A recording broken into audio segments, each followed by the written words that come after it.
이 세상에는 특별한 시각을 가지고 있는 사람들이 있게 마련입니다. 이 존 리라는 사람을 들어보셨습니까? 존 리는 메리츠 운용자산 대표이사입니다. 그는 연세대 경영학과를 다니는 중에 월급쟁이가 되기 싫어서 미국으로 건너갔다고 합니다. 그 당시 코리아 펀드를 15년간 운영하여 상장 시 600억 원이던 펀드 규모를 1조 5천억 원으로 성장시킨 이력을 가진 분입니다. 여러분들은 이 주식 투자, 돈을 버는 것에 대해서 관심이 많으십니까? 그러니까 이러한 사람들, 정말 돈을 많이 버는 사람들이 있어요. 근데 이러한 사람들은 일반 사람들에게 볼 수 없는 특이한 시각이나 생각을 가지고 있습니다. 그에게 부자란 무엇일까요? 여러분들에게 이 부자란 무엇이라고 생각을 하십니까? 돈을 많이 버는 사람, 좋은 자동차 끌고 커다란 집을 가지고 있는 사람?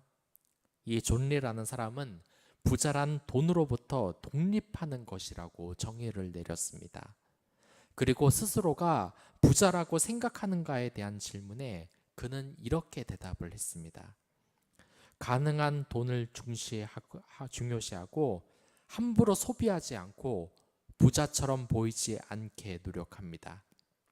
실제로 금시계라도 차고 나타날 줄 알았지만 이 존리라는 사람은 동네 아저씨 같은 수수한 모습을 가지고 있습니다. 그리고 실제로 자동차 판매점에서도 이러한 일화가 있다 그래요. 누가 이 고급의 외제차를 사고로 갈 것인가? 그러면은 두 부류 중에서 어떤 사람이 잘 살 것 같습니까? 첫 번째는 젊고 멋있는 옷차림에 또한 머리에 포마드를 발라 넘긴 젊고 잘생긴 청년. 두 번째는 그냥 두툼한 잠바떼기 걸친 아저씨.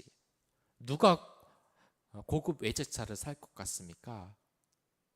그 자동차 판매원들은 두말 않고 모두 두 번째의 사람, 아무것도 꾸미지 않는 사람들이 오히려 고급차를 사간다고 이야기를 합니다.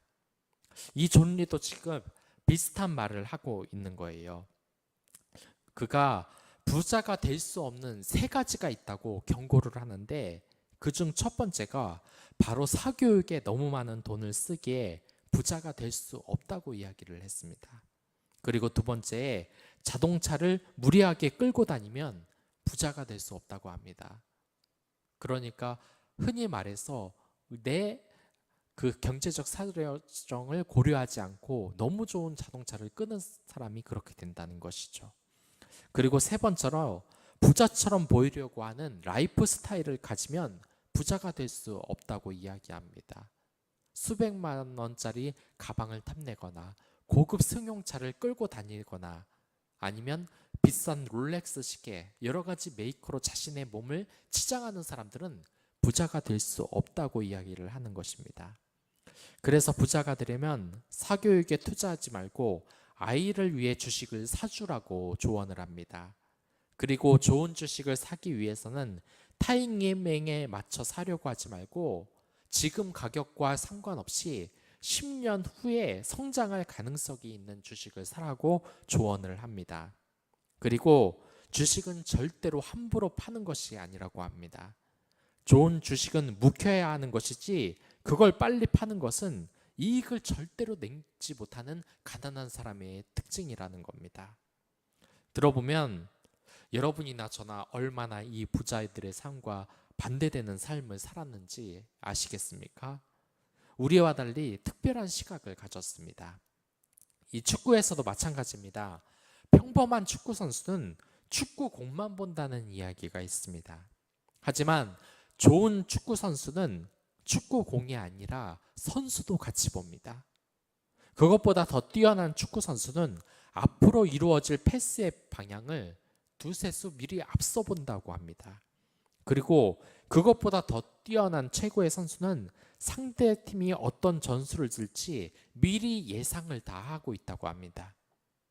그리고 성경을 보는 눈에도 우리는 이와 같이 다른 사람들과 다른 시각의 눈, 아주 뛰어난 시각으로 성경을 보는 눈이 필요한 것입니다. 이 성경책을 그냥 읽으면 그냥 너무 어려운 기록서 같은 느낌이 들게 됩니다. 하지만 이 성경의 비밀을 아는 자들은 늘 많은 축복을 받아왔습니다. 우리나라처럼 사교육을 절대로 하지 않는 유대인들은 모세 오경인 이 토라를 읽고서 이 세상을 주도하는 민족으로 이름을 날리고 있습니다. 성경의 비밀을 날마다 묵상하고 외우기 때문에 그렇게 되는 것이에요. 그리고 이 성경은 파면 팔수록 우리가 알지 못하는 새로운 의미가 계속해서 나옵니다. 한마디로 블루오션과 같습니다. 우리 인생의 성공과 축복과 기쁨과 구원의 비밀이 경이로울 정도로 이 성경 안에 가득하게 담겨져 있습니다. 그래서 많은 학자들과 교육자들과 성도들이 이 성경을 연구하고 묵상합니다. 새로운 시각으로 보면 이 성경에서 새로운 뜻을 찾고 그것을 또 기뻐합니다. 그리고 다시 또 연구해서 새로운 진리를 발견하고 그것을 공유하면서 점점 지혜로워지는 것입니다. 그리고 이렇게 성경을 연구하다 보면 한 가지 알 수 있는 사실이 있습니다. 바로 하나님이 창조한 세계가 하나의 성전이라는 사실입니다. 이게 뭐냐면 원래 이 세상은 하나님의 성전, 성막 교회였던 겁니다. 최초의 성전이며 성막인 이 교회가 바로 에덴 동산입니다. 이 에덴이라는 교회에서는 어느 누구도 죽지 않았습니다.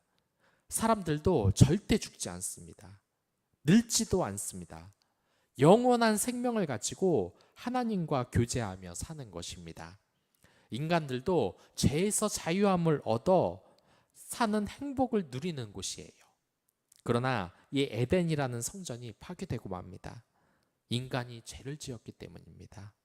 그래서 인간은 에덴 동산에서 쫓겨나게 됩니다. 하지만 그 이후에 하나님은 우리에게 임무를 하나 주셨습니다. 다시금 이 타락한 세상을 성전으로 만들라는 겁니다. 그래서 이 요한계시록을 보면 최종 성전인 새하늘 새 땅이 완성이 됩니다.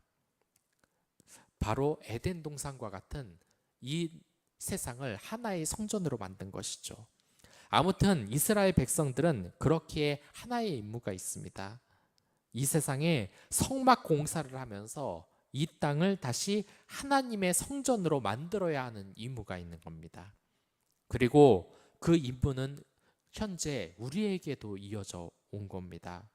이 세상이 모두 하나님의 성전이 되도록 이 세상 모든 것을 하나님의 성전으로 거룩하게 만들어야 하는 것이 바로 우리의 임무인 것입니다. 그리고 이스라엘 백성들은 헌신하고 합심해서 드디어 성전을 다 완성했다고 오늘 본문이 이야기를 하고 있습니다. 이들이 얼마나 감격에 넘쳤겠습니까? 드디어 하나님이 만들라는 그것을 성전을 자신이 정말 노력하고 헌신을 해서 만든 것이에요. 여기에서 우리가 알 수 있는 것이 있습니다. 내 삶을 하나님 뜻에 합당하게 살도록 했는지 늘 살펴보아야 한다는 것입니다. 저는 예전에 공부를 전혀 하지 않았습니다. 초등학교 때부터 고3 때까지 이러한 생활이 늘 반복되었어요. 그리고 제가 가장 싫어하는 날이 바로 시험 날이었습니다. 공부를 하나도 안 했기에 시험 날이 늘 두려웠습니다. 쪽지 시험을 보는 날에도 맞았고 시험 결과가 발표가 되면 담임 선생님에게 또한 과목단 선생님들에게 늘 얻어터졌어요. 제가 시험 날을 두려워한 이유는 공부를 안 했기 때문입니다. 그러나 고2 때부터 좋은 선생님을 만나 매일 공부를 하니까 이 시험 날이 다른 날로 바뀌었습니다. 오히려 기다려지는 날로 바뀌었습니다. 그동안 열심히 공부한 대가가 시험을 치르면 모두 기쁨과 성과로 되돌아오기 때문입니다. 지금 이스라엘 백성들도 마찬가지입니다. 이 성막을 짓는데 얼마나 많은 순종과 헌신이 뒤따랐겠습니까? 하지만 그들은 드디어 해낸 것입니다. 정말 최선을 다해서 이 성전을 완성한 것입니다. 그리고 이 성전을 완성하고 그들은 이제 모세에게 검사를 받고 있습니다.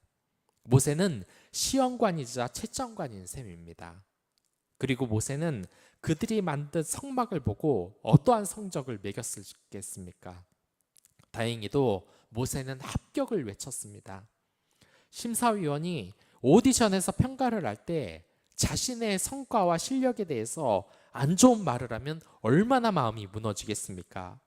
그러나 칭찬을 해준다면 반면에 얼마나 마음이 기쁘겠습니까? 하나님의 방법대로 성막을 지은 그들의 성과물은 대리자인 모세가 보기에도 참 좋았던 것입니다. 그리고 이 성막을 지은 것은 단순히 그냥 건물을 지은 것을 의미하는 것이 아닙니다. 이 세상에 하나님의 성전이 완성되어 가는 아주 위대한 과정을 이야기하는 것입니다. 그래서 모세는 이를 두고 백성들을 축복합니다. 특히 여기에서 성막 기구들이 일일이 나열되어 있다는 점은 하나님께서 지시하신 대로 제작되었는지에 대해서 이 모세가 모든 것을 정말 면밀히 철저하게 검사했다는 것을 의미합니다. 그리고 이 성막은 하나님의 창조 사역과 연관이 되어 있습니다. 제가 공부를 안 할 때는 쪽지 시험을 어쩔 때 시간이 없어서 안 볼 때가 있었습니다. 이때 제가 얼마나 기뻤는지 모릅니다. 왜냐하면 공부를 안 했기 때문에 시험을 봤으면 분명히 혼날 것이 뻔했기 때문입니다. 놀 대로 놀고 시험도 보지 않아서 얼마나 다행인지 모릅니다. 그런데 다른 경우도 있습니다. 열심히 공부를 했는데 시험이 갑작스럽게 취소되거나 아니면 중간 기말고사의 문제가 공부 안 하는 사람이 풀 수 있을 정도로 너무 쉽게 나오는 경우입니다. 정말 단 하나도 빼놓지 않고 열심히 외웠는데 시험이 너무 쉽게 나오면 실망하기 마련입니다. 그래서 언론에서 수능이 너무 쉬우면 밸런스 조절에 실패했다고 비판을 하는 것입니다. 학생들의 수준에 문제가 너무 쉬워서 변별력이 사라졌다는 겁니다. 정말 뛰어난 학생들을 구별해내지 못한다는 겁니다. 이게 참 어려운 문제인데 학생들의 수준이 너무 올라가다 보니까 문제가 점점 더 어려워지는 것입니다. 그래서 정말 말도 안 될 정도의 난이도가 높은 문제가 나오는 것도 이러한 문제점이 있는 것이죠. 아무튼 철저히 준비한 사람은 겸사 과정도 철저하기를 바라요. 내가 열심히 해왔던 것, 내가 열심히 헌신해 왔던 것을 모조리 검사해서 칭찬을 받기 원하는 겁니다. 마치 군대에서 사단장이 부대를 방문한다고 해서 모든 것을 철저히 준비했는데 갑자기 안 온다고 생각을 해보십시오. 얼마나 허망합니까? 모든 것을 다 준비했는데 와서 5분도 안 살펴보고 갔다고 생각을 해보십시오. 잘 살펴보고 칭찬 한마디만 하면 나도 칭찬을 듣고 또한 부대에서 휴가를 받을 수도 있었을 텐데 그냥 오지도 않고 대충 5분 동안 인사만만 하고 대충 가버린다고 생각하면 내 모든 노력이 물거품이 된다는 그런 생각이 듭니다. 본문이 바로 그러한 경우입니다. 이 모세가 하나하나 면밀히 검사하는 과정이 이스라엘 백성들에게는 축복과 같은 것입니다. 엄하게 하는 것이 아니라 정말 축복과 같은 것이에요. 그리고 그 과정이 얼마나 하나님이 보시기에 좋았는지 창조 사역과 관련이 되게 써놨습니다. 그 정도로 모든 과정이 철저하게 헌신된 교회의 모습이 나타난 겁니다. 먼저 첫 번째로 32절에 역사를 마치다라는 말은 창세기 2장 1절에 천지 창조의 완성을 이루는 다 이루리라 라는 동사를 그대로 쓰고 있습니다. 창조 사역과 지금 연관이 되어 있는 것이죠. 그리고 두 번째로 43절에는 모세가 그 마친 모든 것을 본즉 이라는 창세기 1장 31절에 하나님이 그 지으신 모든 것을 보시니라는 어구와 관련이 되어 있습니다. 그리고 세 번째로 43절에서 모세가 축복하였더라라고 하는 말은 창세기 1장 22절에 하나님이 그들에게 복을 주시며 하는 어구와 관련이 되어 있습니다. 즉, 이 성막을 만드는 것은 창조 사역을 한다는 말입니다. 이 세상이 거룩한 성전이고 그 성전을 완성하는 것처럼 이 성막 또한 거룩한 창조 사역과 연관이 있다는 말입니다. 그러니까 단순한 건축물이 아니었다는 겁니다. 흔히 말해서 여러분들, 하나님과 사탄의 차이점이 뭔 줄 아십니까? 여러 가지가 있겠죠. 뭐 하나님은 착하시고 사탄은 나쁜 놈이고 뭐 여러 가지가 있겠지만 능력에 한정시켜 봅시다. 하나님의 능력과 이 사탄의 능력의 차이가 대체 뭐라고 생각하십니까? 한번 생각해 보시죠. 이 하나님은 할 수 있는데 사탄은 못하는 것이 무엇이겠습니까? 이 답을 말씀드리자면 하나님의 능력과 사탄의 능력의 가장 큰 차이점은 하나님은 모든 것을 할 수 있습니다. 그래서 창조도 할 수 있고 파괴도 할 수 있는 것입니다. 그러나 사탄은 파괴만 할 수 있습니다. 이게 하나님과 사탄의 능력의 차이라는 겁니다. 이 사탄은 십자가에 사람을 못 받아 죽일 줄은 알아요. 늘 비난하고 선동하고 분열하고 조장할 줄은 압니다. 하지만 죽은 영혼과 육체를 다시 살리지 못합니다. 우리가 악에 빠지면 안 되는 이유가 바로 그것입니다. 이것이 달콤해 보여도 결국에는 우리를 파괴하는 것이에요. 제가 이 기독교에 대해서 비판적인 시각을 가지고 있는 사람의 이야기를 보니까 그래프를 그려놨더라고요. 이 그래프에서 인류를 가장 많이 죽인 자에 대한 이런 통계를 나타냈습니다.